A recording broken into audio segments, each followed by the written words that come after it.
여러분 반갑습니다. 빵식입니다. 시청하시기 전에 좋아요 버튼 한 번씩 누르시고 시청 부탁드리겠습니다. 방송에 많은 도움이 되니까 조금 귀찮으시더라도 한 번씩 눌러주세요.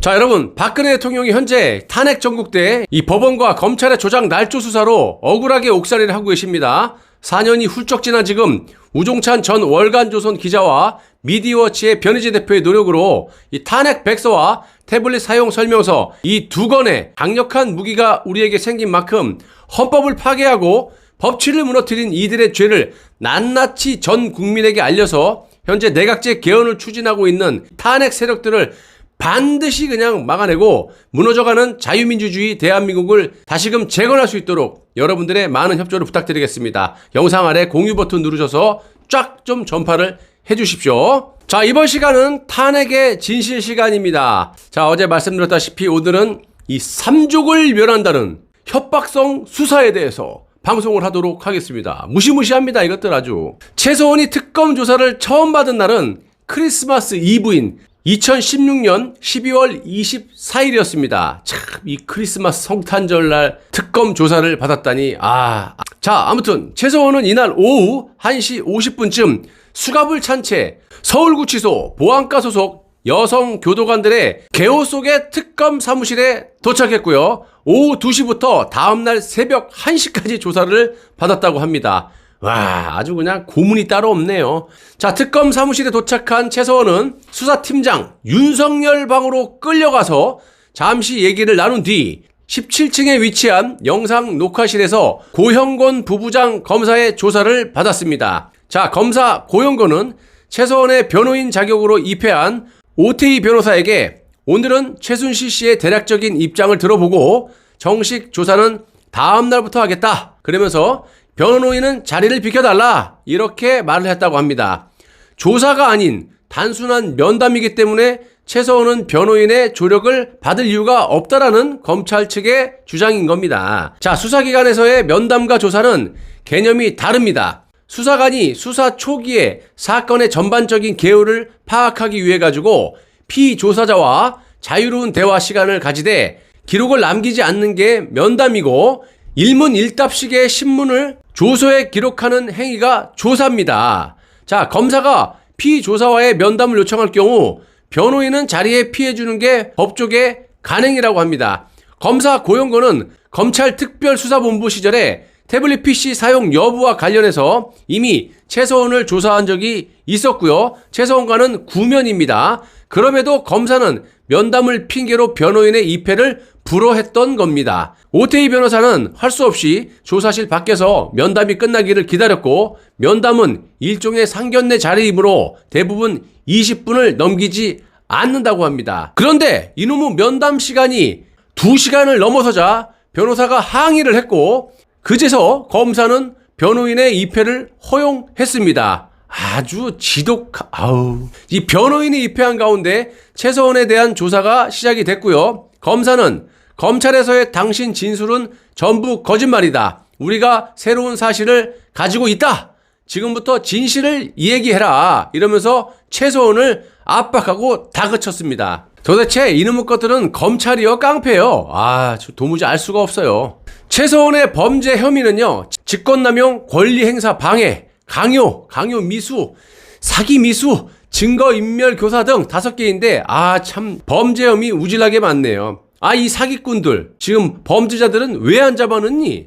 이 부분은 재판이 진행 중이므로 법원에서 유무죄를 다룰 사항이며 특검이 최서원의 범죄 혐의와 관련해서 새로운 증거를 확보했다면 그 증거를 토대로 신문하고 추궁하는 게 수사의 기본입니다. 그런데 이놈의 검사는 새로운 범죄 혐의는 제시하지 않고요. 특검법이 명시된 수사 대상 15개 항목에 대해서만 하나씩 물었다고 합니다. 검사가 꼬치꼬치 캐묻는 바람에 조사는 밤 10시 20분에 끝났다고 합니다. 도대체 이게 고문이야, 조서야? 와, 몇 시간을 조소하니? 아무튼 검사는 변호사에게 오늘 조사는 끝났습니다. 최서원 씨는 서울구치소로 돌려보낼 테니까 변호인은 귀가해도 좋습니다. 라고 말을 했고요. 오태희 변호사가 특검 사무실을 나온 시각이 밤 10시 30분이었다라고 합니다. 점심에 들어가갖고 밤 10시 반까지 조서를 받아요. 참. 자, 여러분, 여기서 좀 전에 검사 고용권이 말했다시피 약속대로라면 최소원을 서울구치소로 돌려보내야 되는 거 아닙니까? 돌려보낸다며. 그런데 이 고용권 검사는 최소원을 부장검사 신자용 방으로 또 끌고 갑니다. 그 방에 있었던 조사 분위기에 대해서 최소원은 변호인단에게 이렇게 밝혔습니다. 변호사님이 돌아가신 뒤에 담당 검사 고용권이가 저를 부장검사 신자용 방으로 데려갔습니다. 그 방에서 저는 2시간가량 또다시 조사를 받았습니다. 제가 사실이 아닌 질문에 대해서는 아니다라고 말하고 모르는 것은 모른다라고 대답했습니다. 그랬더니 신자용 부장검사가 저에게 특검에 들어온 이상 협조하는 게 좋을 것이다. 당신과 대통령 사이에 있었던 모든 일을 다 불어라. 그렇지 않으면 당신의 삼족을 멸할 것이며 당신은 물론이고 당신 딸 정유라와 당신 손자도 영원히 감옥에서 썩게 할 것이다. 뿐만 아니라 당신의 모든 일가 친척을 샅샅이 조사해서 이 사회에서 영원히 발을 붙이지 못하게 할 것이다 라는 취지로 말을 했다고 합니다. 와, 도대체 이것들이 사람입니까? 신자용 검사? 삼족을 멸한대요. 지금 21세기 대한민국에서. 그것도 죄 없는 손주랑 자식들. 와, 삼족을 감옥에 무슨 죄로? 여기가 무슨 고려시대야? 조선시대야? 이것들이 참 사람입니까? 자, 아무튼 지금까지 살아오면서 그처럼 험한 말을 들은 것은 처음입니다. 2016년 10월 31일에 긴급 체포되어 거의 하루도 빠짐없이 검찰 조사를 받느라 지칠 대로 지친 상태여서 그런 험한 말을 들으니 너무나도 무섭고 두려웠습니다. 특검 사무실을 나와 이 서울구치소를 향해 출발한 시각이 12월 25일 오전 1시, 그러니까 새벽 1시, 낮에 점심때 불러들여갖고 새벽 1시까지 조사를 한 겁니다. 이게 고문이죠. 신자용 부장검사가 저에게 폭언한 말을 밖에서 대기하고 있던 여성 교도관들도 다 들은 모양입니다. 서울구치소로 돌아가는 차 안에서 여성 교도관들이 저에게 어찌 그렇게 심한 말을 할 수가 있느냐 이러면서 최소원을 위로해 주었다라고 합니다. 오죽하면요. 와. 최소원 변호인단은 12월 30일 특검 소속 부장검사의 거친 말과 강압적인 수사에 항의하는 의견서를 특검에 제출했고요. 변호인단은 의견서에서 특검이 12월 24일 밤 11시부터 다음날 새벽 1시까지 조사한 것은 심야 조사 금지 규정에 위배되며 심야 조사를 받을 때 변호인의 조력을 받지 못한 것은 헌법 및 형사소송법에 보장된 피조사자의 권리를 침해했다라고 비판한 겁니다. 이거 한마디로 옛날 중앙정보부죠. 완전히. 이게 뭡니까? 여기 남산이야? 그냥 막 끌고 와갖고 법도 어기고 지들 마음대로 그냥 압박하고 강요하고 그러면 되는 겁니까? 변호인단은 의견서의 말미에 특검 수사팀의 부장검사가 피조사자에게 충격적인 폭언을 한 데 대해 특검 내부에서 조사해달라고 요청을 하고 조사를 담당했던 부장검사 및 부부장검사를 수사 라인에서 제외하는 등 적절한 조치가 이루어지지 않으면 피조사자는 특검 조사에 응할 수 없으며 강제 수사권을 발동해 체포영장을 발부해서라도 피조사자는 묵비권 등 헌법이 부여된 모든 권리를 행사하겠다라고 통보를 했습니다. 최소원도 특검의 거듭된 소환 요청에 삼족을 멸한다는 폭언을 들은 이후 무섭고 두려워서 특검에 나가지 못하겠다. 재발 방지 대책을 마련해주지 않으면 특검에 출두하지 않겠다라는 취지의 불출석 사유서를 3차례나 제출했다고 합니다. 야, 삼족을 멸해? 와. 이에 우종찬 기자는 특검의 입장을 듣기 위해서 2017년 1월 18일 신자용 부장검사에게 질문지를 보냈다고 합니다. 신자용은 답변서에서 이렇게 얘기를 합니다. 최소원에게 대통령과의 관계에 대해 말하지 않으면 삼족을 멸하겠다라는 말을 한 사실이 없다. 면담은 12월 24일 밤 10시 30분부터 밤 11시 37분까지 이뤄졌다. 조사를 앞둔 면담이었고 당시 최소원은 변호인의 조력을 요청하지 않았으며 앞으로 조사를 받겠다고 하는 등 최소원의 어떠한 권리도 침해한 사실이 없다라고 뻥을 치고 앉아있어요. 변호사도 지들이 다 내쫓아놓고 고문식으로 그렇게 해갖고 삼족을 멸한다고 협박을 하고 앉아있고 그래놓고 야, 이 신자용 사실 여부는 특검의 내부 자료, 즉 사무실 내에 설치된 CCTV 화면이나 사무실 방문 시각과 퇴근 시각을 기록한 근무일지 등을 공개하면 명확하게 드러날 텐데 특검 측은 아직까지도 제시를 안 하고 있습니다. 이것들이 검사입니까? 특검입니까? 뭡니까? 깡패예요? 최소원은 그렇다고 쳐도 사람이 최소원한테도 그러면 안 되죠. 이 규정까지 법을 어겨가면서까지 이 낮부터 새벽까지 이렇게 그냥 고문을 시켜도 되는 겁니까? 그리고 삼족을 멸해요?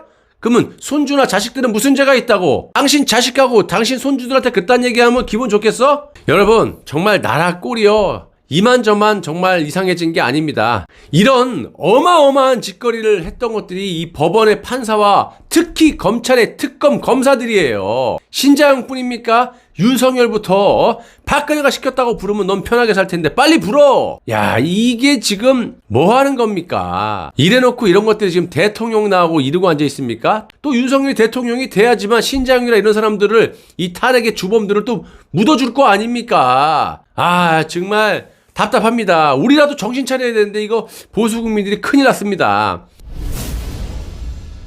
여러분 그렇다고 해서 항상 어둠만 짙은 우리 밤만 있는 건 아닙니다. 이제 곧 해가 뜹니다. 맑고 깨끗한 세상이 올 때까지 조금만 참고 우리가 투쟁해 나가야 우리 후손들에게 자유를 누리면서 이 땅에서 살 수 있게끔 할 수가 있는 겁니다. 다소 힘들고 혼란스러워 하시는 분들도 좀 계시는 것 같은데 우리가 하루빨리 정신 차려서 무너져가는 나라를 함께 구해내야 됩니다. 제발 좀 정신 좀 차리세요, 여러분.